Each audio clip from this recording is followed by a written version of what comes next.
Daniel was the kind of man who could stand in a room for 20 minutes before anyone noticed he was there. Not because he was hiding, not because he wanted to be invisible. It just happened that way. The same way some people naturally end up in the center of a crowd, and others naturally end up near the wall, close to the exit, close to the snack table, holding a drink they don't really want to finish. That night, he was standing near the wall. The party was at his cousin's new apartment, a housewarming thing that had turned into something bigger than anyone planned. There were maybe 60 people crammed into a space meant for 20. Someone had brought a speaker that was too loud for the room. Someone else had brought a cake that nobody was eating, because everyone was already 3 drinks in, and cake felt like a decision from another version of the night, an earlier, more responsible version that had already left. Daniel had come because his cousin asked him to, and because saying no to his cousin felt harder than spending 2 hours holding a plastic cup of beer he didn't want. He told himself he would stay for an hour. That had been an hour and 40 minutes ago. He watched the ice in his cup slowly disappear. It was strange, he thought, how ice always looked bigger in your head than it actually was. You'd put in 3 or 4 cubes, thinking that would last you the whole night, and 40 minutes later it was just thin slivers floating on top of warm, flat beer. He had actually started counting the minutes it took for a full cube to vanish. He was somewhere around minute 22 of his current cube. This was, he understood, not a healthy way to spend a Saturday night, but it was better than trying to talk to strangers, which was a skill he had never quite figured out, not even after 34 years of practice. He wasn't unhappy exactly. He had a decent job, doing accounts for a mid-sized logistics company, the kind of job people ask about and then immediately regret asking about because the answer is long and boring and involves the word reconciliation in a way that has nothing to do with relationships. He had an apartment he liked well enough, a car that mostly worked, and a handful of friends he saw maybe once every couple of months, usually because someone else organized it. What he didn't have, and hadn't had in a long time, was the feeling of being someone's first choice. Not a best friend's +1 out of obligation. Not the guy people invited because it would be rude not to. He wanted, somewhere quiet in the back of his mind that he rarely let himself visit, to be the person someone actually looked for in a crowded room. His last real relationship had ended 2 years ago, and the woman, whose name he tried not to think about anymore, had said something to him on her way out the door that had lodged itself somewhere behind his ribs and never quite come loose. She hadn't meant to be cruel. That was the worst part. She'd said it gently, almost kindly, like she was doing him a favor by being honest. "You're easy to overlook," she'd said. "I don't mean that as an insult. I just think you need someone who really looks." He had agreed with her. He still did, most days. He had gotten very good at being the kind of person nobody had to worry about, which was another way of saying he had gotten very good at being the kind of person nobody thought about much at all. So there he was, minute 22 of his ice cube experiment, half listening to a conversation happening near him about someone's new dog, when a hand closed around his forearm. It wasn't gentle. It wasn't a tap on the shoulder or a polite, "Excuse me." It was a full grip, fingers wrapping around his arm, like she was steadying herself on a railing. He turned, startled, his drink sloshing slightly, and found himself looking at a woman he had never seen before in his life. She was maybe late 20s, dark hair pulled back in a way that looked like it had been neat 2 hours ago, and had since given up, wearing a green dress that didn't quite match the volume of the party around her. Her eyes were doing something complicated, scared and sharp at the same time, like an animal deciding in real time whether to run or fight. "Pretend you know me," she said, quiet, fast, like the words were burning her mouth on the way out. Before he could say anything, before he could even process what those 4 words meant, she had already turned away from him, was already facing someone behind her, was already laughing a laugh that sounded almost real, almost warm, and saying, "Oh my gosh, hi, I didn't know you'd be here." Daniel stood there for a full second with his mouth slightly open, his brain trying to catch up to a situation it had absolutely no preparation for. The man she was talking to was tall, confident in that effortless way some men are, the kind of man who takes up space without trying, who laughs loudly because he's never once worried about being too loud. He had a drink in one hand and the easy posture of someone who has never in his life stood by a wall counting ice cubes. "Small world," the man said, his eyes flicking just for a second toward Daniel. "Who's your friend?" And there it was. The question, the one she had grabbed his arm to prepare for, except she hadn't actually prepared him for anything. He had exactly zero information. He didn't know her name. He didn't know this man's name. He didn't know what story he was supposed to be telling. He did the only thing he could think to do, which was open his mouth and hope something reasonable came out. "We met through a mutual friend," he said. It was the most boring sentence he had ever produced under pressure, but it had the enormous advantage of being both vague and believable. Nobody questions a mutual friend. Everybody has one. The woman turned to him with an expression of pure relief, the kind of look you give someone who has just caught you before you fell down a flight of stairs. "Right," she said, nodding like he'd said something clever. "Through Priya, actually." "Priya, okay." There was a Priya now. He filed that away. "Small world," the man said again, though his eyes had narrowed just slightly, like he was doing some quiet math that wasn't quite adding up yet. "How long have you two been?" He didn't finish the sentence, but the shape of it hung there anyway. "Not long," the woman said quickly. At the exact same moment Daniel said, "A few months." There was a beat of silence. Daniel felt his stomach drop, the way it does when you miss a step on the stairs. The two answers didn't match, and everyone in the small circle of air around them seemed to know it. The woman laughed, a real laugh this time, sharp and quick, covering the gap the way you'd throw a blanket over a stain. "He's terrible with time," she said, patting Daniel's arm like they'd done this 100 times before. "Everything is either not long or forever to him. There's no in-between." Daniel felt something strange happen in his chest. It wasn't panic exactly, though there was plenty of that too. It was something closer to being handed a role in a play he hadn't auditioned for and discovering, to his own surprise, that he actually knew his lines. "It's true," he said, shrugging, letting a small smile pull at the corner of his mouth. "Time is a construct." The tall man laughed at that, a genuine laugh, and something in his posture eased, just slightly. "Fair enough," he said. "I'm David, by the way." He held out a hand. Daniel shook it. "Daniel," he said, because that part at least was true. "David and I used to be married," the woman said, and she said it lightly, like she was mentioning the weather, but Daniel caught the tiny flicker underneath it, the way her hand tightened just slightly on his arm. "Married. Okay." That changed the entire shape of the conversation happening in his head. This wasn't an awkward run-in with an old classmate or a distant cousin. This was an ex-husband.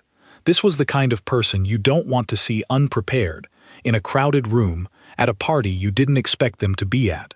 "Small world," David said for the third time, and Daniel was starting to understand that this was a man who used the same 3 phrases to cover every emotion he didn't want to name. "How do you two know each other?" the woman asked David, redirecting, and Daniel realized she was doing exactly what he was doing, buying time, keeping the conversation moving so nobody had a chance to stand still long enough to notice the cracks. "Work thing," David said. "Small world," he added again unnecessarily, and Daniel had to fight the urge to laugh. The conversation limped along for another few minutes. David asked Daniel what he did for work, and Daniel told him, and David nodded in the polite, distracted way people nod when they've already stopped listening. David asked how Daniel and the woman, whose name Daniel still did not know, had really met, the real story, he said, with a smile that didn't quite reach his eyes, the smile of a man who has decided he's not going to believe whatever answer he gets. And this was the moment. Daniel could feel it coming, the way you can feel a wave building before it breaks. He could produce another vague, boring lie. He could deflect. He could say something about a mutual friend again. Keep it safe. Keep it easy. Instead, without entirely meaning to, without any plan at all, he said something true. She was standing by herself, looking like she needed someone in her corner, he said. So I went over. He didn't know where it came from. It wasn't a lie exactly. It was true of tonight, just not true of some invented history months ago. But it slipped out sounding like the truth. Because it was the truth, just borrowed from the wrong timeline. David's smile flickered, just for a second, like a light bulb deciding whether or not to stay on. He laughed it off, said something about how that sounded about right, said small world, one final time, and excused himself to go find another drink. The moment he was gone, the woman went very still. Not the kind of still that means calm, the kind of still that means something landed somewhere it wasn't supposed to. Daniel had said something he wasn't supposed to know how to say, about a woman he'd met 6 minutes ago, and it had come out sounding more honest than anything he'd said to another human being in longer than he wanted to admit. "You weren't supposed to actually see me," she said quietly. "You were supposed to just play along." Daniel didn't know what to say to that. He looked down at his cup, at the last thin sliver of ice, now completely melted, floating uselessly in warm beer. He set it down on a nearby table. "Sorry," he said, though he wasn't entirely sure what he was apologizing for. "I don't actually know how to lie very well. Turns out I default to the truth, even when I'm supposed to be making things up." For the first time since she'd grabbed his arm, she smiled at him properly. Not the performance smile from before, not the one aimed at David. A real one, small and a little embarrassed, like she hadn't meant to let it show. "I'm Naomi," she said. "Daniel," he said again. Even though he'd already told David, it felt important to say it directly to her. "Thank you," she said, "for that, for all of it. I panicked. I didn't know he'd be here, and I saw you standing there, and you looked like someone who wouldn't make a scene, and I grabbed the first stranger I could find." "Glad I could be useful," Daniel said, and he meant it as a joke, but there was something underneath it that was entirely sincere. It had been a long time since anyone had needed him for anything, even something as small and strange as pretending to be her boyfriend for 6 minutes in a crowded apartment. They stood there for a moment, the party swirling around them, neither one entirely sure what came next. The performance was technically over. David had wandered off toward the kitchen. There was no reason for them to keep standing there together, except neither of them moved. "Can I ask you something?" Naomi said. "Sure. That thing you said, about me standing alone, needing someone in my corner, was that just a good lie? Or did you actually think that when you saw me?" Daniel considered lying, just for a second, saying it was a good lie, keeping things simple. But something about the way she asked made it feel like the wrong moment to be anything less than honest. "I think I've been standing by myself at this party for almost 2 hours, he said. "So when you grabbed my arm, it was the first time all night anyone had actually needed anything from me. I think that's probably why it came out sounding true, because in a strange way, it was." Naomi looked at him for a long moment, like she was recalculating something. "That's either the saddest thing anyone said to me tonight," she said, "or the nicest. I genuinely can't tell which." "Both, probably," Daniel said. "That tends to be how it works." Outside, it had started to rain. Someone near the window announced it loudly, the way people do at parties, like the weather was breaking news. A few people groaned about their cars being parked too far away. Someone else said something about how rain at a party always made things feel more dramatic than they actually were. Naomi glanced toward the window, then back at Daniel. "I should probably go before he comes back and wants the real story again," she said. "I don't think I have another convincing lie in me tonight." "Understandable," Daniel said. "You used your best material on me already." She laughed again, that quick, sharp laugh, and this time it didn't sound like it was covering anything. "Walk me to my car," she asked, "in case he's watching.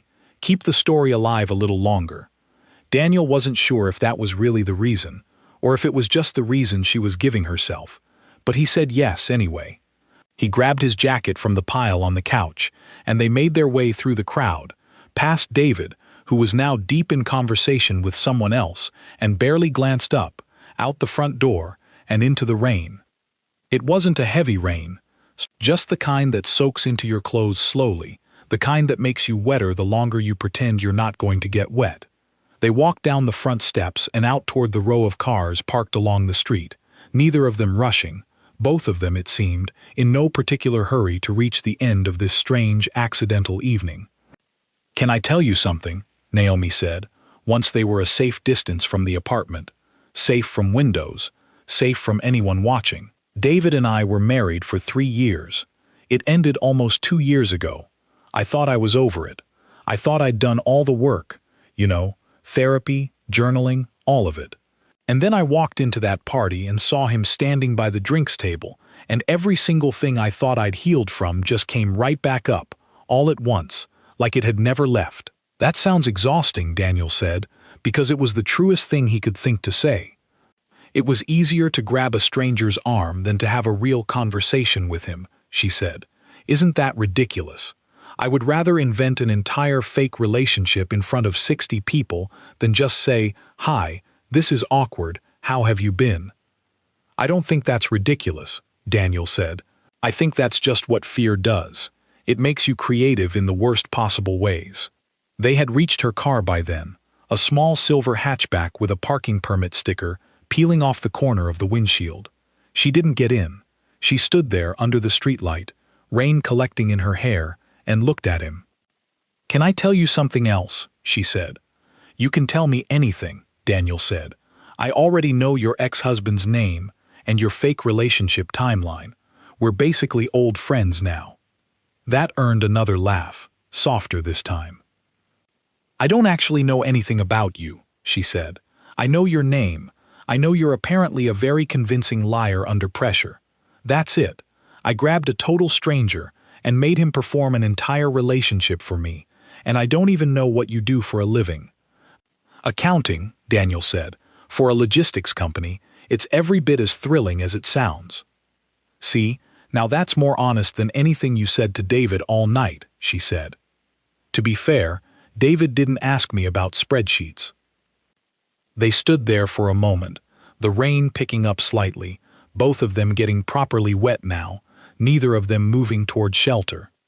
"I don't usually do this," Naomi said finally. "Ask a stranger to get food with me right after using him as a human shield. But do you want to get something to eat? As yourself, this time. No performance, no David. Just whoever you actually are, when you're not pretending to be my boyfriend of several unspecified months."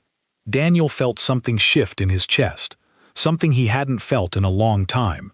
The particular, specific feeling of being asked for, not settled for.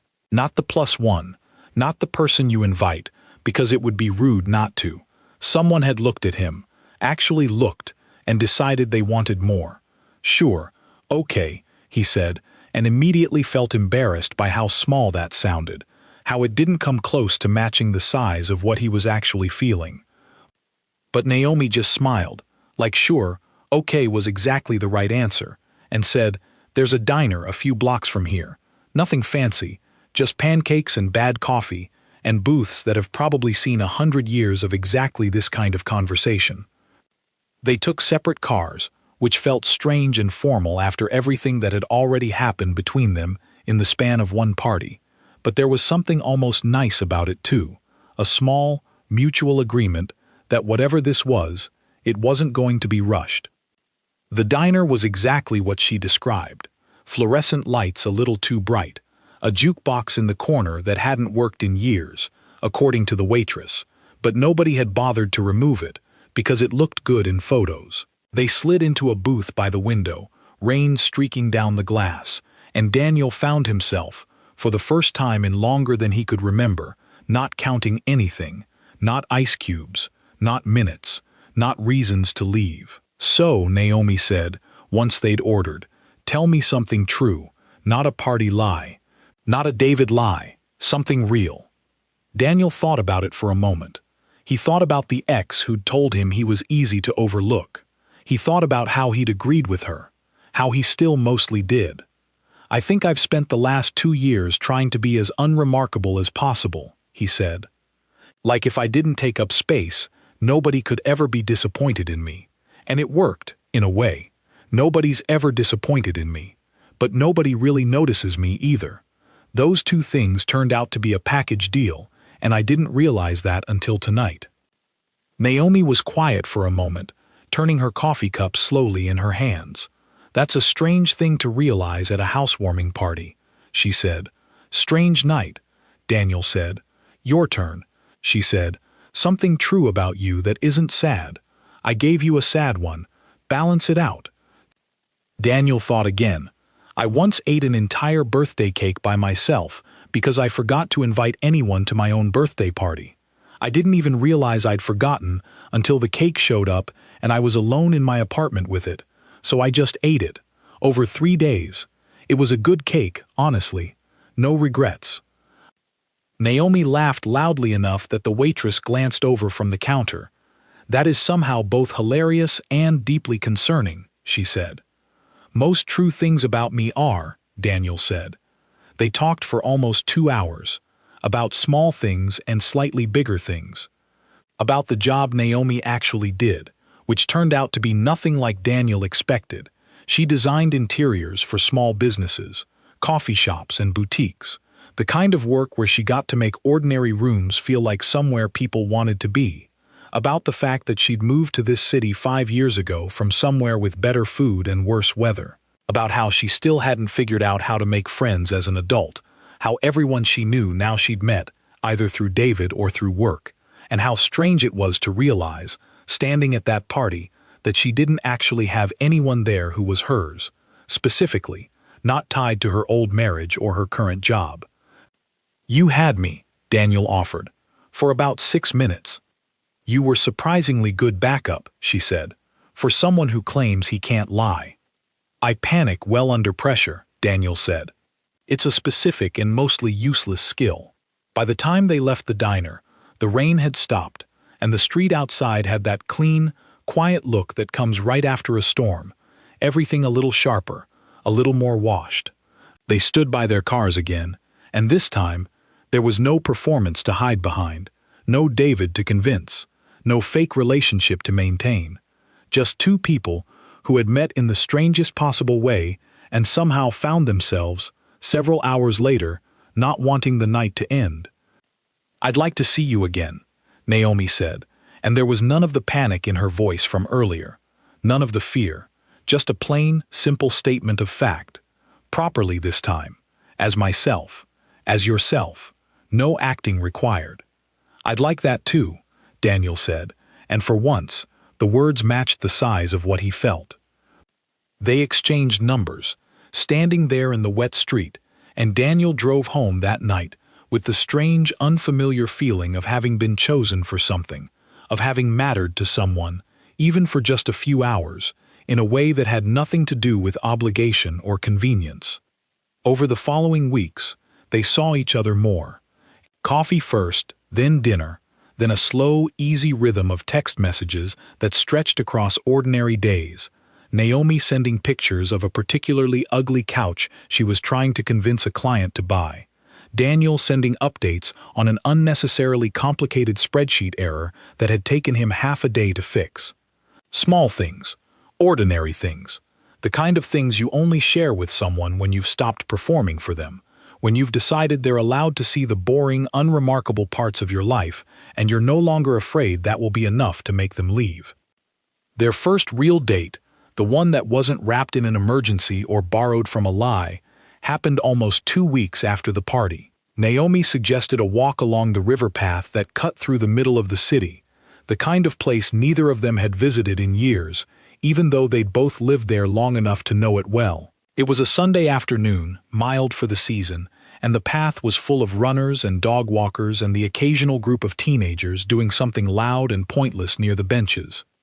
Daniel showed up 10 minutes early, which he immediately worried made him look over-eager, and then spent those 10 minutes trying to look like he had simply arrived at a natural, casual time, which was its own kind of performance, he realized, laughing quietly to himself. Old habits apparently didn't disappear just because you'd had one good night.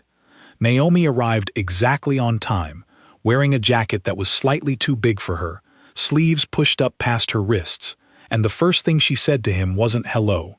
It was, I brought snacks, in case this turns out to be boring and we need something to distract us from each other." "That's either very practical or a little insulting," Daniel said. "Practical," she said. "Definitely practical. I have trust issues about first dates. Real ones, I mean. Fake pretend ones, I'm apparently great at." They walked for almost 3 hours that day, further than either of them had planned, stopping occasionally to sit on a bench and watch the water, sharing the snacks Naomi had brought, which turned out to be a slightly odd but oddly satisfying combination of crackers, string cheese, and a bag of gummy candy she admitted she'd bought on a whim and never got around to eating. Daniel learned that she'd once wanted to be an architect before deciding the math requirements were more punishment than she was willing to accept, that she still kept a sketchbook full of room designs she never showed anyone, that her favorite thing about her job was the moment a client walked into a finished space and got quiet, really quiet, the good kind of quiet, because the room had finally become what they'd been imagining in their heads for months. Naomi learned that Daniel had almost become a teacher, had actually finished half of a teaching certificate before switching to accounting because the stability felt safer, and that he sometimes regretted it, not because he disliked numbers, but because he missed the version of himself who thought he had something worth explaining to other people. She learned that he still called his mother every Sunday evening without fail, a habit he'd kept since moving out for college. She learned that he was, in his own quiet way, funnier than he gave himself credit for, that his jokes came out sideways, almost accidentally, like he wasn't sure he was allowed to make them until after they'd already landed. "You should say things more," she told him, somewhere around their second bench. "You have good things to say. You just wait until you're sure nobody will mind before you say them." "That's a very generous way of describing being scared," Daniel said. "Maybe," she said, "but I think you're less scared than you used to be. Even in the last 2 weeks, I've noticed." He hadn't realized it was noticeable. He filed that thought away carefully, the way you hold on to something small and unexpectedly valuable, unsure yet of what to do with it, but certain you don't want to lose it. A month later, Naomi invited him to a small dinner with a few of her friends, the first time he would be meeting people from her life who weren't connected to David or to work. He spent an embarrassing amount of time deciding what to wear, changing his shirt 3 times before settling on the same shirt he'd started with, and arrived at the restaurant 15 minutes early again, a habit he'd apparently decided not to fight anymore. The dinner was loud and warm in a way Daniel wasn't entirely used to. Naomi's friends were quick with each other, teasing and laughing in the easy rhythm of people who had known each other for years, and for the first 20 minutes, Daniel found himself falling into his old pattern almost without noticing, nodding along, laughing at the right moments, saying very little, letting the conversation move around him like water around a stone. It was Naomi who noticed first. She reached over under the table and squeezed his hand, not making a scene of it, just a small, private gesture, and leaned toward him slightly. "You're allowed to talk," she said quietly, "just for him. They already like you. You don't have to earn it by staying quiet." Something about hearing it out loud, hearing it named so plainly, loosened something in his chest. When one of her friends, a woman named Priya, the very same Priya who'd been invented as their fictional mutual connection, and who turned out to actually exist and actually know Naomi, which both of them found endlessly funny, asked him a question about his job, he found himself, for the first time in longer than he could remember, actually answering with more than a sentence. He told a real story, about a client audit that had gone sideways in the funniest possible way, about a spreadsheet formula that had accidentally multiplied an entire quarter's expenses by 1,000 and caused a full afternoon of quiet panic before anyone found the error. The table laughed. Actually laughed, the real kind, not the polite kind people give to be nice. He caught Naomi watching him during the story, not saying anything, just watching, with an expression on her face that he didn't fully understand until much later, something between pride and recognition, like she was watching someone step, slowly and carefully, back into a version of themselves they'd left behind a long time ago. "See," she said to him later, as they walked back to their cars after the dinner. "Worth knowing. I told you. I had a good audience, Daniel said. You had a good story, she said. And you actually told it, instead of shrinking it down to nothing so nobody would notice you'd said anything at all. That's new. I like it. Things were not without their difficulties, though, and Daniel had learned enough by then to know that any story worth telling honestly had to include the parts that weren't easy. About 4 months in, Naomi's job sent her out of town for 2 weeks on a project, a boutique hotel renovation that required her to be on site almost every day, and the sudden distance, even though it was temporary, even though it was nothing more complicated than geography, seemed to open a small crack in both of them that neither had expected. Daniel found the quiet harder than he wanted to admit. He'd gotten used to seeing her several times a week, used to the easy rhythm of shared dinners and long phone calls, and the sudden absence of that rhythm left him with more space in his evenings than he knew what to do with. Space that used to feel comfortable and now felt distinctly empty. He caught himself, more than once, slipping back into old habits, staying in instead of going out, letting a friend's text go unanswered for a day longer than usual, standing in his kitchen some evenings simply not doing anything at all, the way he used to before any of this started. Naomi, for her part, was exhausted in a different way, buried under long days in unfamiliar hotel rooms, and a client who kept changing his mind about the color of the lobby, and the exhaustion made her quieter on their phone calls than usual, her answers shorter, her energy thinner. Daniel, not knowing her well enough yet to read the difference between exhaustion and distance, began to worry that the shorter answers meant something else entirely. It came to a small head on a Thursday evening, 9 days into her trip, when Daniel called and she let it go to voicemail, and didn't call back that night, and Daniel lay awake turning the silence over in his mind, assigning it meanings it probably didn't deserve, remembering every other time in his life a silence like that had turned out to mean exactly what he feared it meant. He almost did the old thing. He almost decided, quietly, without telling anyone, that this was simply how it went, that he'd misjudged how much space he was allowed to take up in someone else's life, and that the kindest thing he could do was step back before anyone had to tell him to. He got as far as drafting a text, something short and understanding, and entirely too willing to let her off the hook for nothing at all. Something that started with, "Hey, no worries, just wanted to check in," and ended, in his head, with a quiet exit he wouldn't even have to announce. He didn't send it. He sat with the draft for a long time, and then he thought about the diner, about the rain, about as yourself this time, and he made himself ask a harder, more honest question than the one he'd been asking. Not, did I do something wrong, but what does she actually need right now? He sent a different message instead. Sounds like today was a lot. No need to call back tonight if you're wiped out. Just wanted you to know I'm thinking about you, and I'm not going anywhere. She called the next morning, apologizing, explaining that the client meeting had run 4 hours over and she'd fallen asleep with her phone still in her hand, that she hadn't meant to worry him, that the last week had left her more depleted than she'd expected, and she was sorry if her short answers had felt like something they weren't. I started assuming things, Daniel admitted. Old habits. I almost sent you a very polite, very cowardly way of backing out before you had to tell me you didn't want this anymore. I would have been furious, Naomi said, and he could hear, even over the phone, that she meant it. Don't you dare quietly disappear on me because you're scared. If something's wrong, tell me. Let me actually have the chance to fix it, or explain it, or just be there. Don't make the decision for both of us because you're too afraid to ask. Okay, Daniel said, and he meant it as more than just an agreement to that one moment. It felt like a promise about the shape of everything that would come after. When she came home 2 weeks later, tired and sun-worn and smelling faintly of paint fumes she swore she'd never fully wash out of her favorite jacket, Daniel picked her up from the airport, standing at the arrivals gate, holding a slightly crumpled sign with her name on it, a joke that made her laugh so hard she nearly dropped her suitcase. You didn't have to do this, she said, still laughing, wrapping her arms around him. I wanted to, he said. Turns out that's a thing I'm allowed to want now.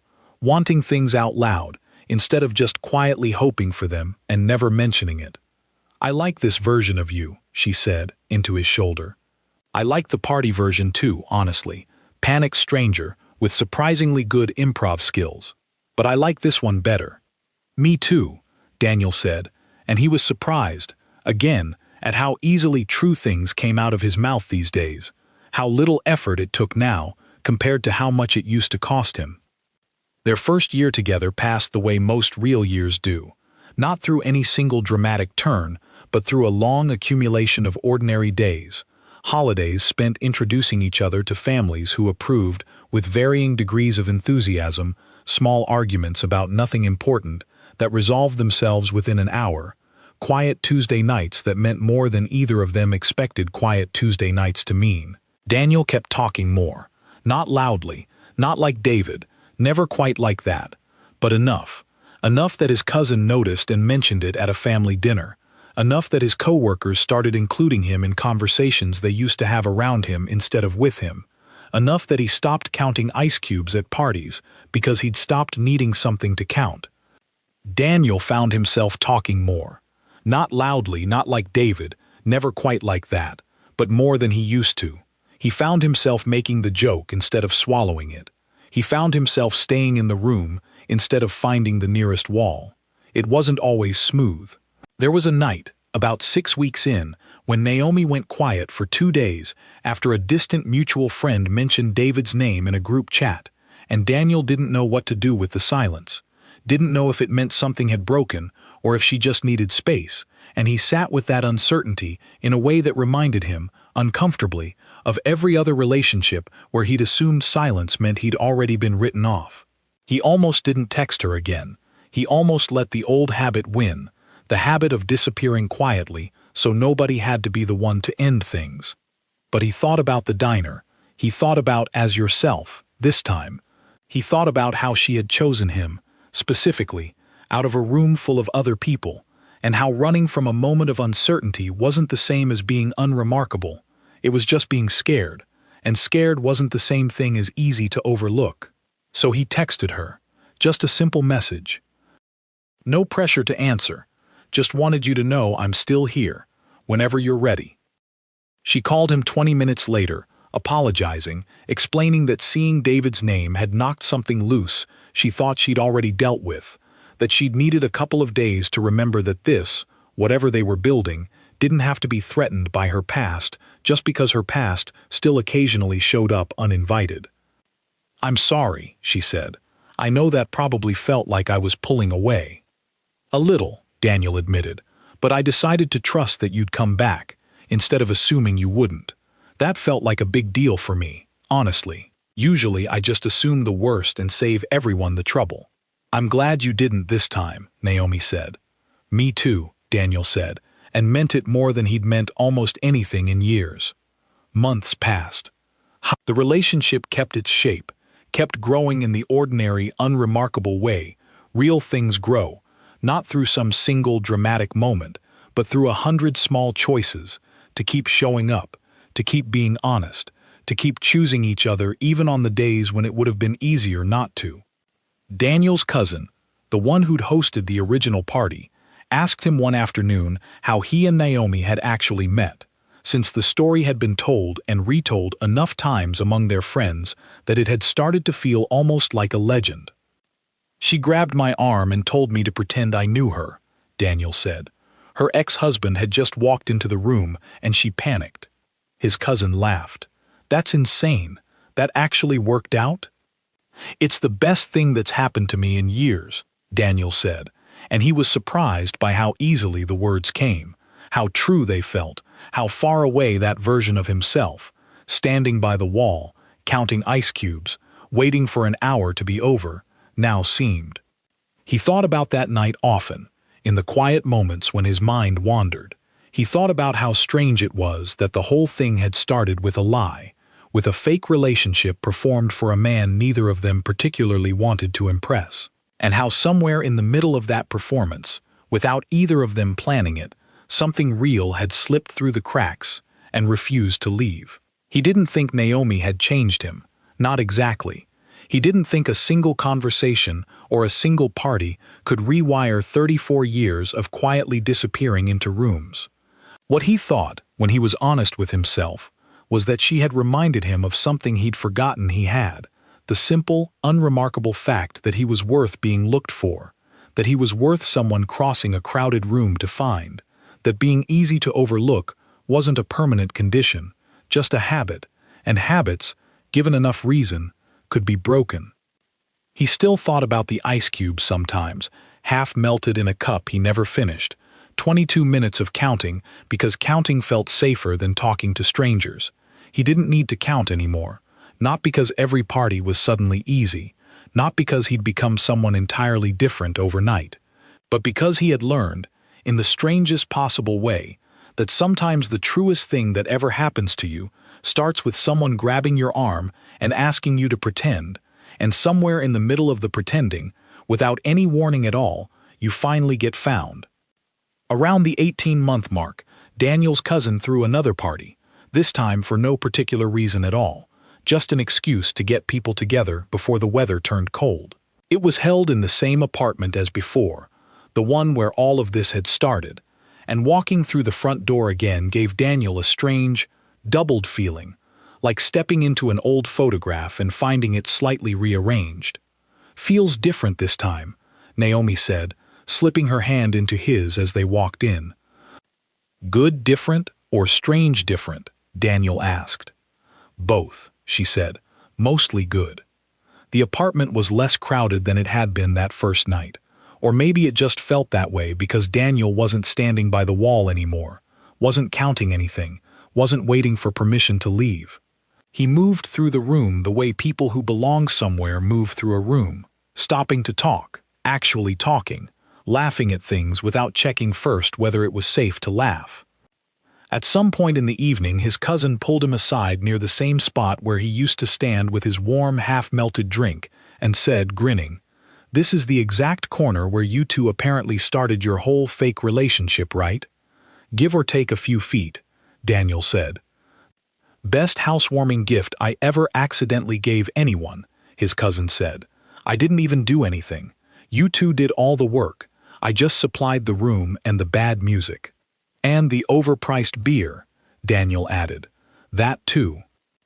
Later that night, after most of the guests had thinned out and the apartment had returned to something closer to its normal quiet size, Daniel found himself standing near the window with Naomi, looking out at the same street where they'd once walked to their cars in the rain, where she'd asked him to get food with her, as himself, no performance required. "Can I ask you something?" he said, echoing, without entirely meaning to, the exact words she'd used to him that very first night. "You can ask me anything," Naomi said, smiling like she recognized the shape of what he was doing, even before he'd finished doing it. "I already know you're a surprisingly convincing liar under pressure, and a criminally slow eater of birthday cake. We're basically old friends now." Daniel laughed, the tightness in his chest loosening the way it always seemed to around her. He reached into his jacket pocket, where he had been carrying a small ring box for exactly 11 days, waiting for a moment that felt right without being staged, waiting for something that wasn't a performance at all, just the plain, ordinary truth of how he felt. "I've thought a lot about that first night," he said. "About how the whole thing started because you needed someone to pretend with you for 6 minutes. And I keep thinking about how strange it is that pretending was the thing that finally showed me who I actually was. I don't want to pretend with you anymore, Naomi. I don't have to. I just want to actually be with you. For real.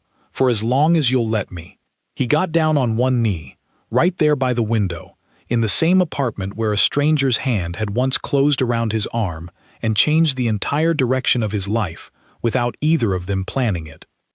Naomi's hands flew to her mouth, and for a moment she didn't say anything at all, just stood there, eyes bright, the same complicated mix of scared and sharp he'd seen in her that very first night, except this time there was nothing to run from, nothing to perform, nothing to hide.